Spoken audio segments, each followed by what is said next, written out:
What's going on, everybody? Welcome back to the channel. It is Thursday, February 16th, 2023. All-Star Weekend is here. I want to talk about the Philadelphia 76ers for a little bit.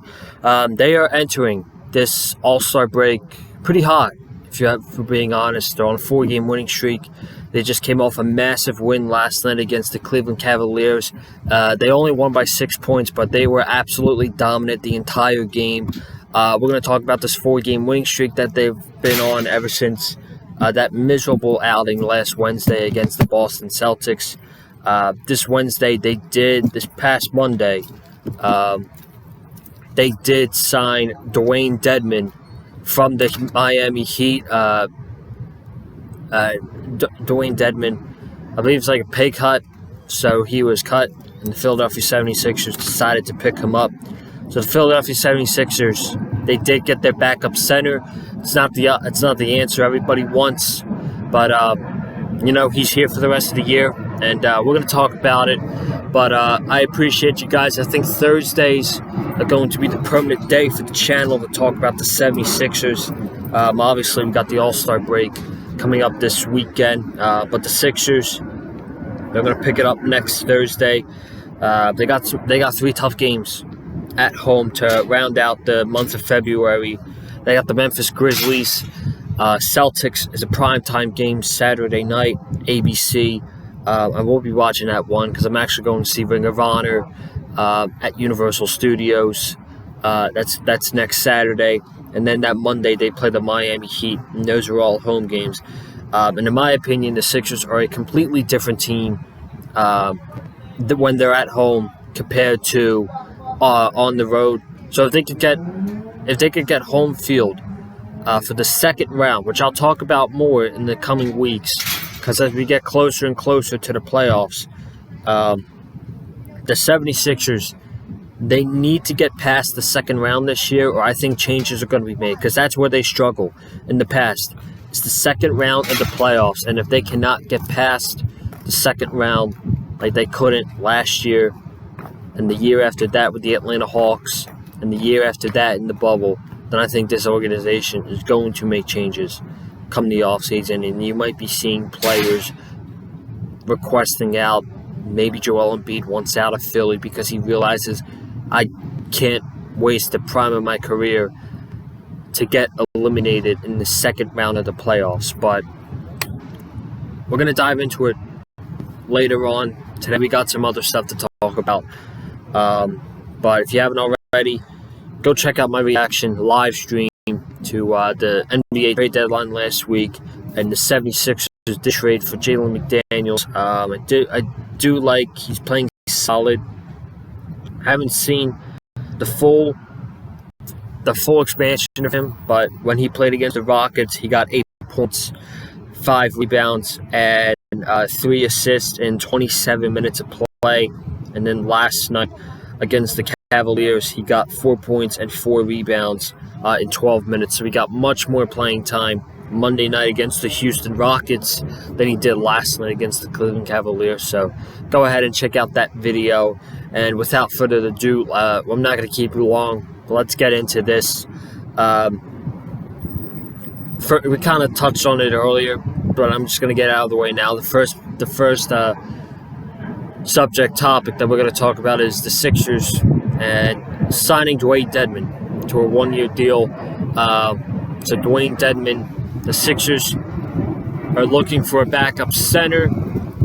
Us Sixers fans wanted the 76ers to trade for a backup center before the deadline. They did not do that.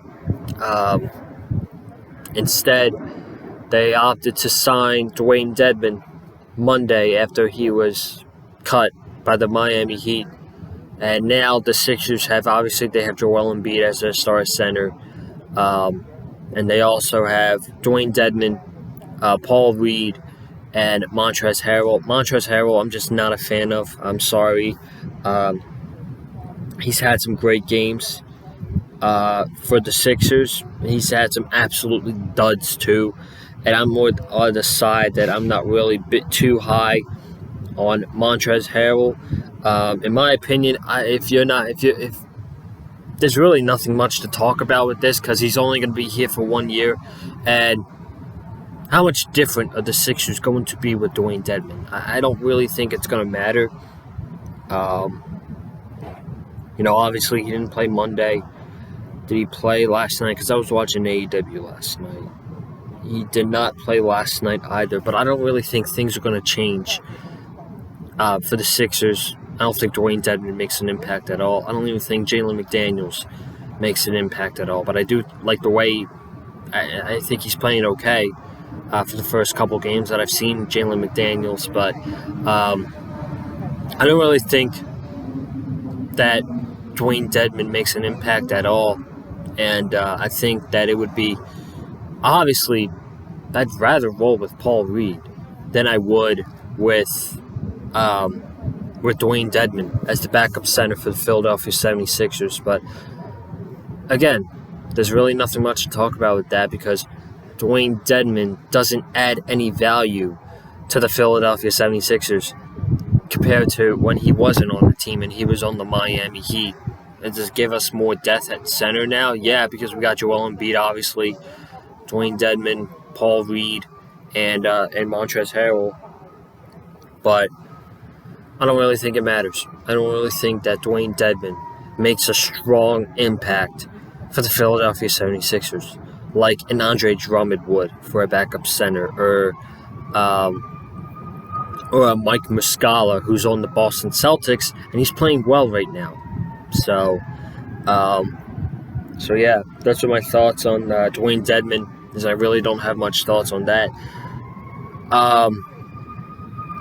Let's talk about this 4-game winning streak before the All-Star break. Last Wednesday, Sixers played absolutely awful against the backup Boston Celtics team, obviously, as there's an ambulance.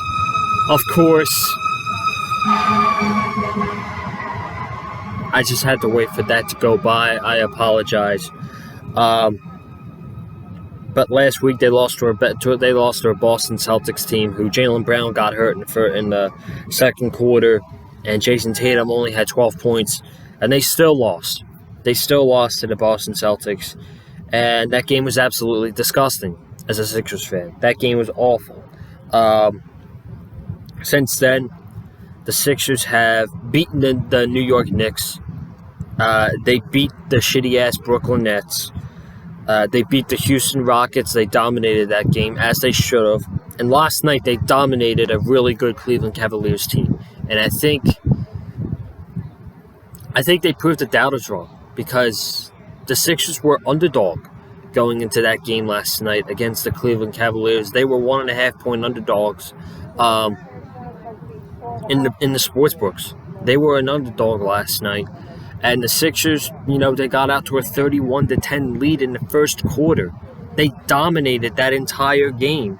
And up until the fourth quarter, they dominated up until the fourth quarter, and Cleveland put up 42 points compared to Philly's 31. But the Sixers still won by 6 points. I'm looking at the stats right here. Tobias Harris, 13 points, 2 rebounds. I don't know what's going on with Tobias, but he needs to play a lot better. And he's really adding. He's a good player. He's a solid option, but he really needs to start providing more for the Sixers team, because come the big games in March, come the playoffs, the Sixers are going to need Tobias. It cannot just be just James Harden and Joel Embiid carrying the Sixers into a potential NBA championship. They're going to need other players to step up. They're going to need Tobias. They're going to need players like Tobias Harris, and I just haven't liked what I've seen from him in the last couple of games. Yeah, he got 11 points and 6 rebounds against the Houston Rockets. That's not good enough in the playoffs. He got 13 points last night, which is good enough for that, but in the playoffs, we're going to need him to do more. And, 1 for 9 Saturday night against the Brooklyn Nets. Tobias Harris is going to need to step up in the playoffs. Now, someone who is stepping up for the Philadelphia 76ers in this 4-game winning streak is Tyrese Maxey. And he's playing unbelievable right now. 27 points against the New York Knicks. 12 points against the Brooklyn Nets. Houston Rockets, 26 points off the bench. And last night he scored 16 points off the bench. Tyrese Maxey's an absolute machine. And he's playing really good. And, he seems to be solidifying, sticking as that third guy for the 76ers over Tobias Harris. Obviously, we have James Harden and we have Joel Embiid as our top 2 players for the 76ers, but we're going to need that third person to step up in the playoffs. And I'm looking at either Tobias or Tyrese Maxey, and right now I trust Tyrese Maxey more than I do Tobias Harris. That doesn't mean I think Tobias Harris isn't going to step up when playoff time comes, but I like what I'm seeing a lot more from Tyrese Maxey than I am Tobias Harris. But I really like the way that Maxey's been shooting the 3. He's electric, and he's a really good 3-point shooter, man. He's really good, and let me see. I'm going to compare this game with the Houston Rockets. De'Anthony Melton, 21 minutes. Tyrese Maxey, 34 minutes. So I'm fine with Tyrese Maxey coming off the bench, and he gives the Sixers team that energy that it needs from a bench player, which I don't think De'Anthony Melton would. So I actually like the fact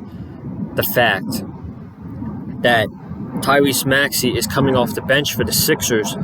He's getting more minutes than De'Anthony Melton is, and he provides way more value than De'Anthony Melton does. So I like that about what they're doing with Tyrese Maxey and Melton.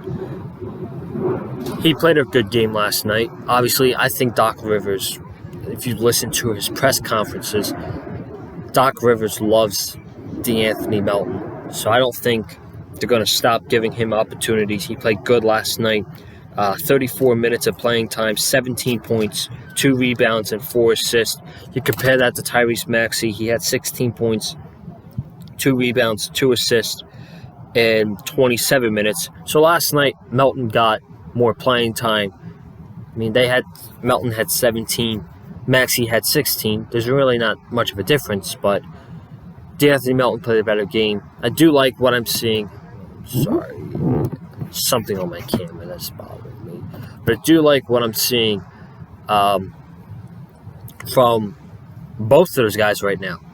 And I think Tobias needs to step up. And obviously Joel Embiid is going to be Joel Embiid. And obviously James Harden is going to be James Harden. And as long as you have a third guy that steps up, and you're going to hear a lot of this from me leading into the playoffs. If you have a solid third option that's going to step up in big games, we're going to be okay. And I think this year, obviously, we acquired James Harden, and the Sixers got eliminated in the second round. You guys have to remember that James Harden and Joel Embiid only had 6 weeks to build up that chemistry before the playoffs. And then obviously, they took care of business against Toronto. And then Embiid gets hurt Game 6. Embiid doesn't play the first 2 games. Embiid was not 100% the entire series. And so Embiid and Harden weren't able to develop that chemistry. Now you see that chemistry all the way from October to now, and they're one of the top duos in the NBA. Easily top 3 in my opinion. You got Jason Tatum and Jaylen Brown, which in my opinion is probably the number 1 duo in the NBA. Joel Embiid and James Harden's a really good pairing. Giannis Antetokounmpo and Drew Holiday, I think, is a good pairing. Jalen Brunson and Julius Randle is coming along very nicely. Obviously, you got Jimmy Butler and Bam Adebayo in Miami. They're on the struggle, but I think you see that chemistry. between Joel Embiid and James Harden, and it shows on the court. Now, my expectation for the Sixers for the second half of the season, this will be my last topic, and then we'll get out of here. We got some tough matchups coming up. Like I said, we play Memphis, Boston, and Miami our first 3 games after the All-Star break. Those are 3 really good teams in my opinion. Then you play Miami again. The first 6 games are going to be challenging for the Sixers team. Memphis, Boston, Miami, twice, the Dallas Mavericks, and the Bucks. Tough teams. Really good teams. So, and then you go on kind of a nice stretch. The Pacers, the Timberwolves could be dangerous if they're healthy. The Trailblazers, Washington, and then you get Cleveland again, March 15th. But I think the Sixers right now, they're the 3 seed going into the All-Star break. 38-19. You need to stay around that 3 range. You need to stay around the number 3 seed, because I don't want to play the Cleveland Cavaliers in the first round of the playoffs. And I need the Sixers to get past the second round of the playoffs this year, because if they don't, the organization will make changes. And it might not be for the better of the team. So, I'm getting on out of here. Just a short video about the Sixers. I'm going to make these videos probably Thursday. I'm thinking next Thursday against the Memphis Grizzlies, I'll live stream during the game. They play Thursday at 7:30 next week. So I'm going to get out of here. Thank you guys so much for joining. If you haven't already, be sure to subscribe to the Big Fight Field channel. Hit the like button if you like what you heard from me today. Comment down below your thoughts on the direction of the Sixers right now. What do you want the where do you think the direction of the Sixers is going to go in the second half of the season? Dwayne Dedmon coming in and all that. Follow me on Twitter and TikTok at Colin_Joseph. And I'm getting on out of here. I'll see you all in the next video. Have a good one. Stay safe. And as always, stay classy and be kind. Peace.